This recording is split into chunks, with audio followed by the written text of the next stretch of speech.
Thank you.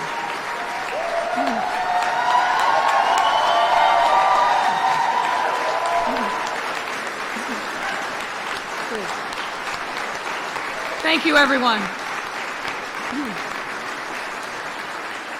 Thank you. Please take your seats.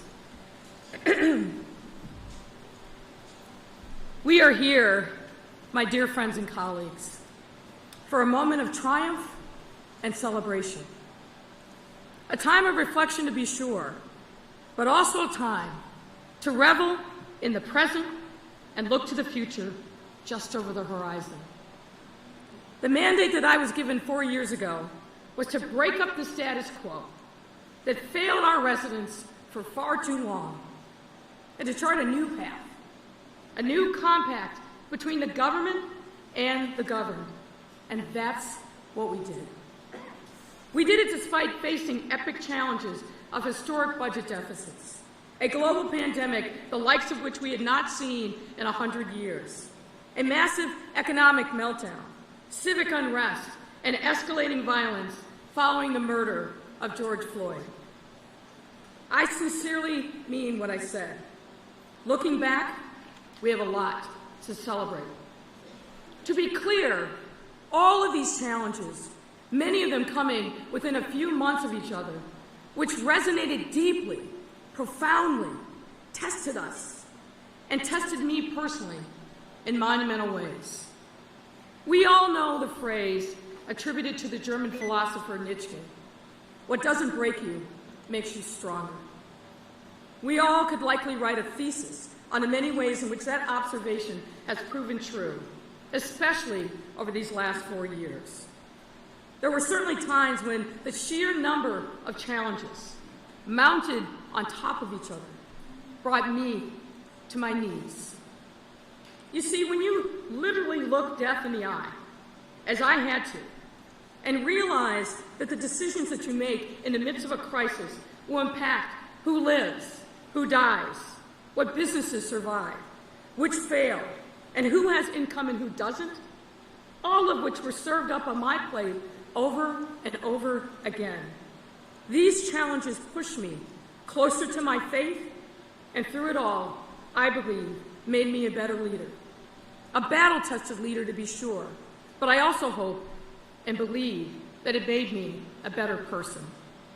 I wrapped myself up in resiliency, the resiliency that I saw over and over again all across Chicago. Resiliency in people facing incredible tragedy, like victims and survivors of gun violence. Resiliency in people who face a lifetime of roadblocks and wrong turns, like people living in neighborhoods that have been deprived of needed resources for as long as people have memory. Resiliency in the face of many Chicagoans to this day, and certainly through our darkest moments, who thank me for my service. My heart swells every time I hear it, and it propels me forward. I resolved that if these Chicagoans had faith and hope for a better tomorrow, I would draw my inspiration from them. How could I not? Lots of time and energy and ink has been spilt by the pundits and the media, obsessing about what four-letter word the mean can't get along with anyone mayor allegedly said. And let me tell you, my friends, the four-letter word that propelled me forward every single day of this incredible journey, one that I intoned every time that I needed to rise above the noise and the despair.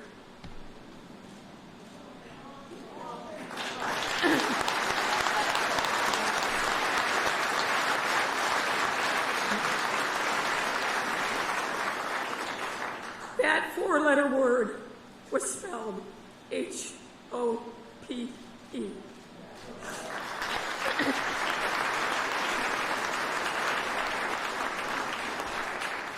Hope. I saw it, and importantly, I felt it in this city, in every neighborhood, in the eyes of children, our elders, of workers, our people who were touched by the work that we did, the details that we sweated, the resources we invested for the betterment of our entire city, our whole city. Not just the downtown, not just the north side, our whole city, and unapologetically so. My administration has been victorious in our efforts to plant seeds of equity and serve the city we all love so much. And the real story of this administration is told through the lives of the people that we served. Coming into office, I knew generations of Chicagoans, particularly Black and Latino communities, were hungry for resources and support from City Hall, a city hall that needed to see the entire city. My primary mandate was to put our residents first and to do the hard work to serve them, and so we got to it. And we did that by operationalizing equity in concrete, tangible ways. And let me remind everyone, equity is about enabling everyone to attain universally held standards for a good quality of life. When we work to achieve equity, what we really mean is we are looking at our history and the deep scars that systemic racism, machine politics, and disinvestment has left on our neighborhoods and our residents. Our city's history of neglect on the south and west side has created barriers for our residents, impacting their access to education, good health, wealth, and so much more. More than anything, these barriers have created a deep-seated despair and sense of hopelessness in too many of our communities. That hopelessness and despair fuels the cycle of poverty. Our challenges weren't created overnight, and the solutions to solve them won't come overnight. But our administration created real change and planted seeds for transformation of our city to right these historic wrongs. Now, you know that I cannot stand up here in front of you, and particularly with a group of pastors in the house, and not take you to church for a minute. So indulge me. What we face in this city takes me to the story of Lazarus, found in the New Testament, John chapter 13, chapter 11, excuse me. And now we know the story of Lazarus. Lazarus had been dead for several days when Jesus learned of his passing. When Jesus arrived with his disciples in the town of Bethany, he encountered Lazarus' sister, Martha. And we know from verse 23 that Jesus told Martha, "Your brother will rise again." But Martha, like others, was doubtful. The Bible tells us that Lazarus had been dead for 4 days. His body had started to decompose and emit the smell of death. Lazarus was dead. All those around him and the surviving family had convinced themselves that nothing could be done. But Jesus, of course, knew better. He went to the cave, commanded that the stone be rolled back, and called upon Lazarus to rise from the dead. And what is the lesson for us? Through the power of faith and collective action, we can move the heavy stones, and yes, we can breathe new life into the people and places that have been left for dead.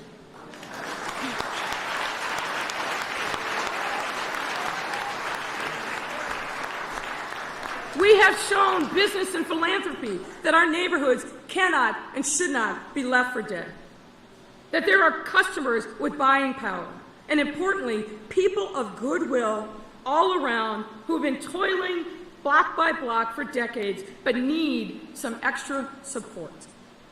No matter how hopeless we may feel at times, or how seemingly steep the mountain of challenges appears, using our collective power and our faith in the possible, we can work miracles, and we can give our communities new life.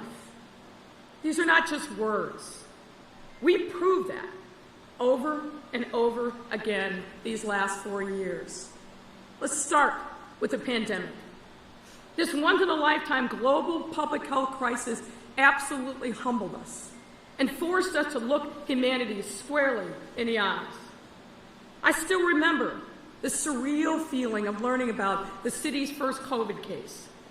I will never forget the daily vigil of watching the deadly contagion sweep across Asia, to Europe, and then to our coast. Its presence here in Chicago was inevitable, but that first case notification made time stand still for me, just for a moment.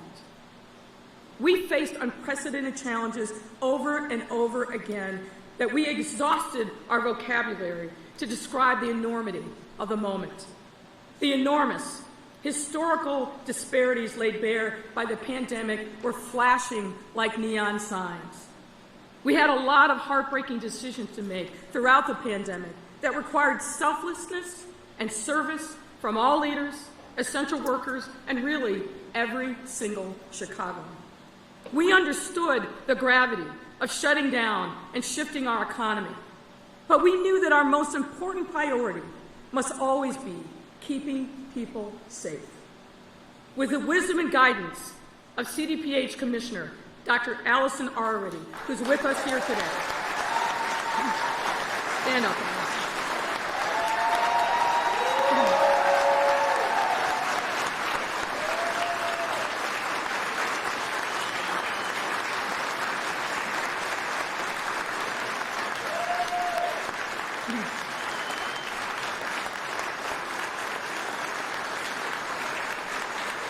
With Dr. Arwady's wisdom and guidance and her incredible team at CDPH, our city was able to learn a whole new vocabulary, social distancing, and PPE, variants and strains. And all of us in city government tried to become junior epidemiologists, urging people to stay home and save lives. And when we saw the disparate impact on Black folks in terms of mortality and Latinos in terms of cases, with equity as our North Star, and standing with leaders from our most impacted communities, we stood up the Racial Equity Rapid Response Team, an unheard of collective and collaborative that put data and community intelligence at the center of our problem solving and solution development processes, organizing the city around what our partners knew we needed to do helped us save real lives. I also want to thank and recognize Candace Moore for her leadership.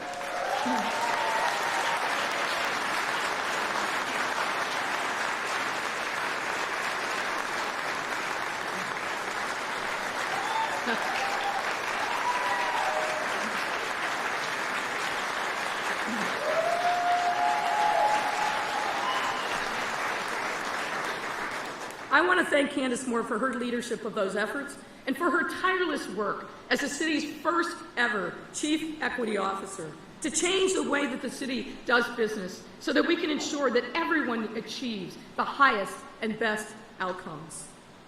We led our city through the shelter-in-place order, and when the time was right, we became the first big city in the nation to open safely.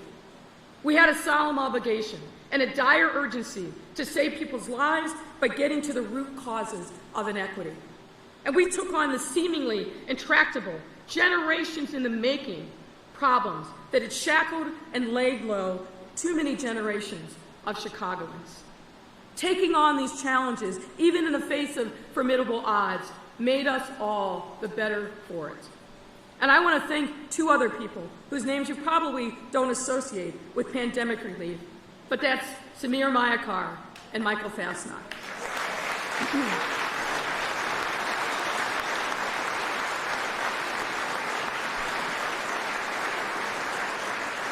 Of course, you know that both of these incredible leaders are responsible for fueling our incredible economic recovery. During COVID, Samir brought in the best consulting talent to help us understand the here and now and what the future would hold regarding this pandemic. Samir was also instrumental in setting up the temporary hospital at McCormick Place, and I think slept overnight there many days while it was in formation. So thank you, Samir, for your service.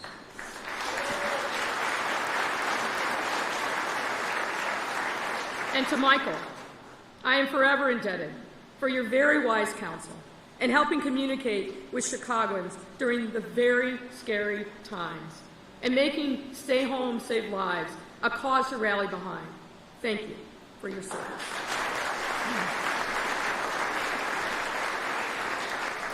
And what else did we take on with unflinching resolve?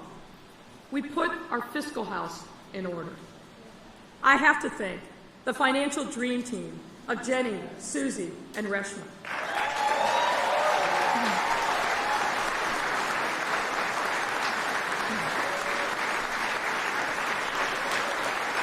Oh, stand up, stand up. Come on.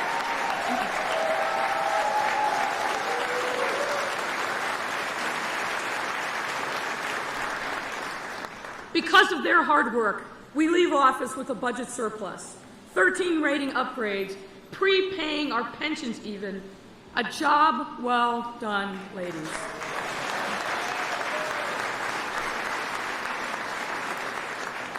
And they taught me this. When we put our fiscal house in order, we have the resources we need to make powerful, transformative investments. This administration planted seeds for transformation in the form of concrete buildings, economic assistance, and expanded services. Along with our partners in organized labor, many of whom are here today, we passed the minimum wage to $15 an hour, the first municipality in the state to do so.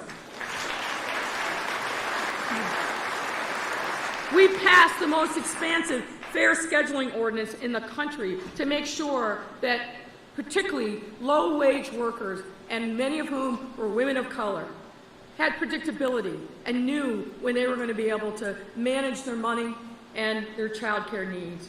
And we reminded people that homes are also people's workplaces and that care workers, like my mother, deserve fair wages and safe workplaces too.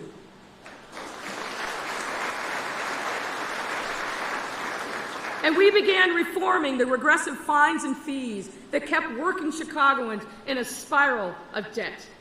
And that was just in the first year, ladies and gentlemen. We were also able to increase the city's mental health budget by more than sevenfold, from a mere $12 million when we started to $89 million, providing mental health services in every single one of our 77 neighborhoods. Thank you again to Dr. Arwady, but a special thanks to Matt Richards and his team at CDPH. And because of the leadership of Marissa Navarro and her team at the Department of Housing, we made the single largest investment in affordable housing at $1 billion in the city's history.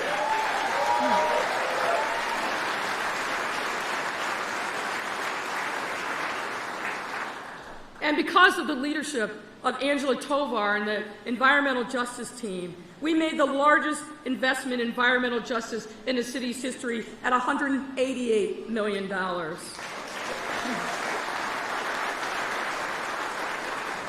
And as if there was any doubt, I will never stop telling the story of how we were able to marshal public, private, and philanthropic dollars to the tune of $2.2 billion in commitments to our South and West Side neighborhoods.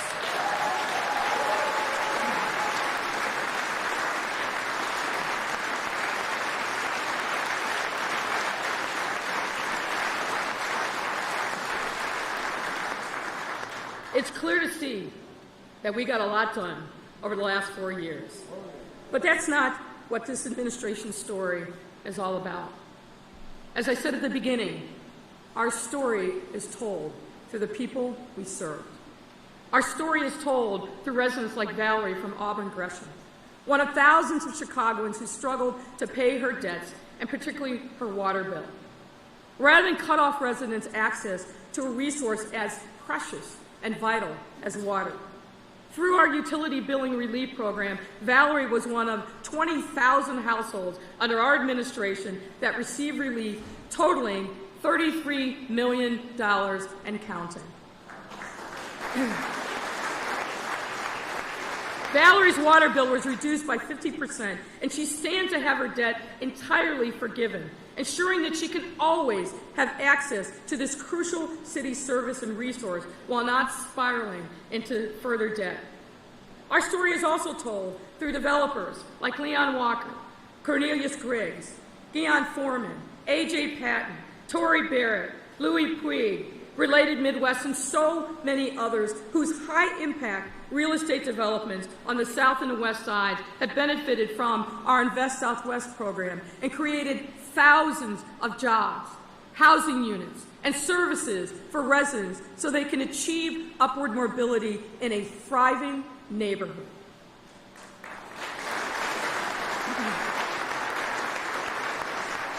Our story is told through local business owners like Cecilia Cuff and Eric Williams, the co-owners of the Bronzeville Winery, who received a $250,000 neighborhood opportunity grant to help launch the business. And I also have to depart from my script and thank the folks at BMO. Thank you, Dave. Thank you, Eric, for making sure that they had that extra bit of cash to get the job done. Thank you.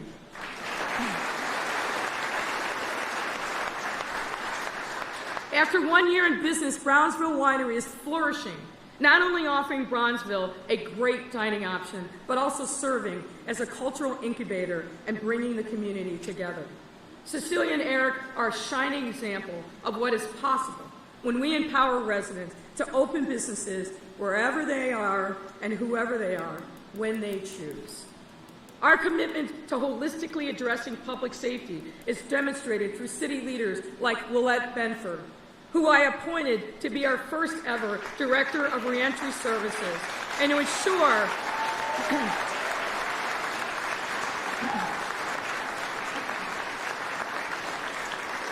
ensure that Chicago is giving residents returning from incarceration a fair chance at a thriving life in our city. Willette herself is a returning resident who has dedicated her life's work to supporting people like her. And through this place of lived experience, she helped make Chicago a national leader in supporting returning residents. And you've heard me say this before, you can't talk about public safety without creating a pathway for those who are coming home to have fulfilled, legitimate lives in our society. We can't continue to perpetuate the permanent punishment cycle. Our story is told by residents like Aaron from South Shore, who battled with depression, and when he got to a point where he needed critical intervention and support the most, CDPH met him where he was and connected him with mental health care resources. And now through CDPH's mental health awareness campaign called Unspoken, Aaron and others like him can share their stories, helping Chicagoans not feel alone and know where to go when they need help. Our story can be told by the recipients of our Climate Infrastructure Fund grant that went to organizations like Plant Chicago, helping them to renovate a 115-year-old former firehouse into a community hub that will promote sustainability and efficiency in East Garfield Park. Sometimes we'd plant a seed and a bountiful harvest would grow. You might not have eaten from that harvest, but it fed and nourished someone. It might have fed someone who hadn't seen a harvest in a long, long time. And that's what this administration has been about, planting seeds of hope for transforming our future. When we empower the residents who have never had a voice or a seat at the table before and give them an opportunity to grow, these are the kind of amazing results we get. This is the lasting impact of our equitable policies and priorities we have created for our residents, businesses, and our neighborhoods. They say that history is written by the victors. And I'm here to tell you, ladies and gentlemen, all of us, individually and collectively, are the victors.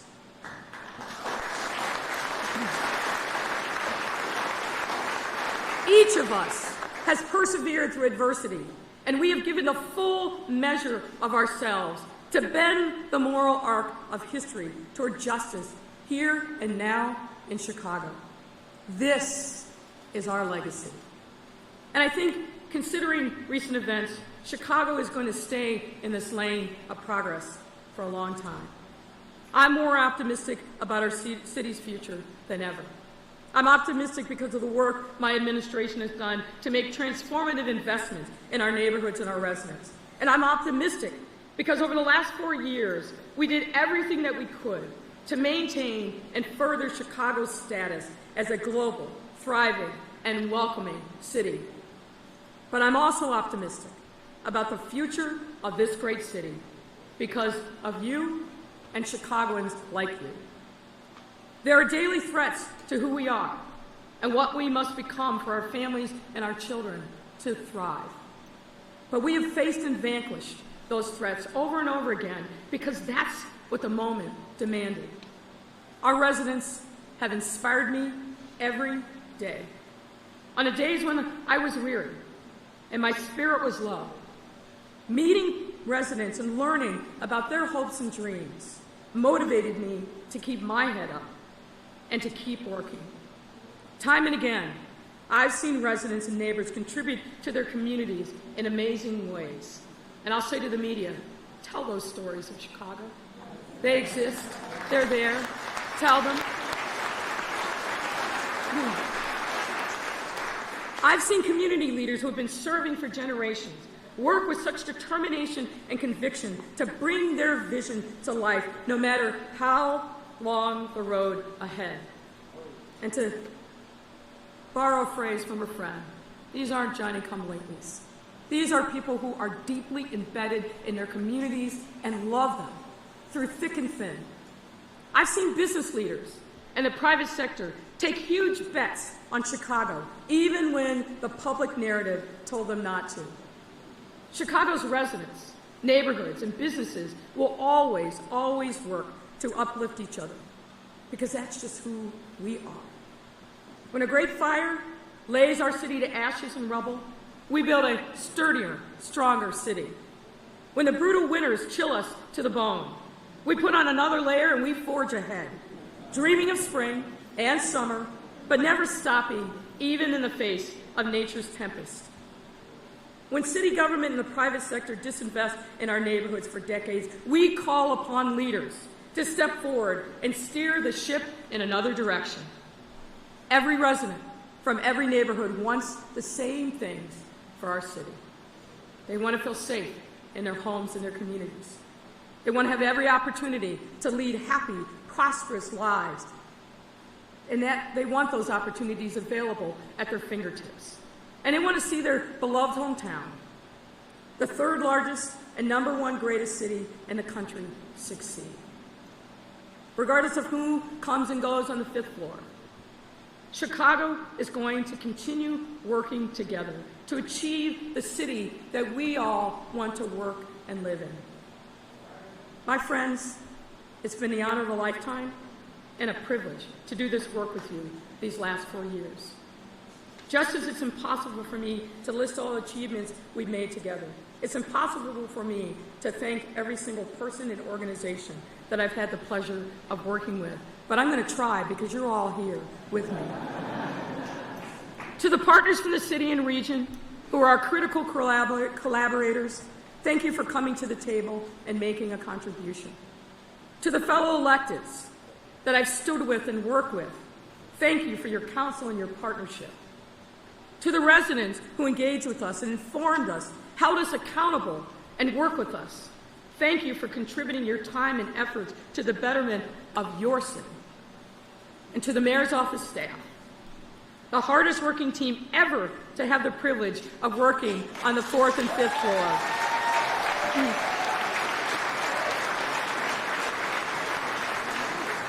And to my gifted, smart, and hard-working cabinet, led by the greatest chief of staff, Sybil Madison.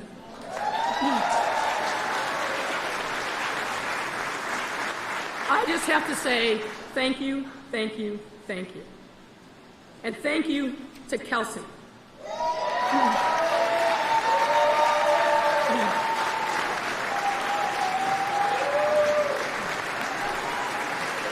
She's hiding in the corner. Thank you to Kelsey for everything. And I also extend thanks to the city employees across our city. I cannot thank you enough for your tireless commitment and hard work these last 4 years to leave an incredible, indelible impact on our city. The great poet, James Weldon Johnson, penned a poem that has now become known as the Black National Anthem. And this stanza always makes my heart swell with pride, and I take it as a clarion call. I quote, "Sing a song full of the faith that the dark past has taught us. Sing a song full of the hope that the present has brought us. Facing the rising sun, our new day begun, let us march on till victory is won." Let us march on.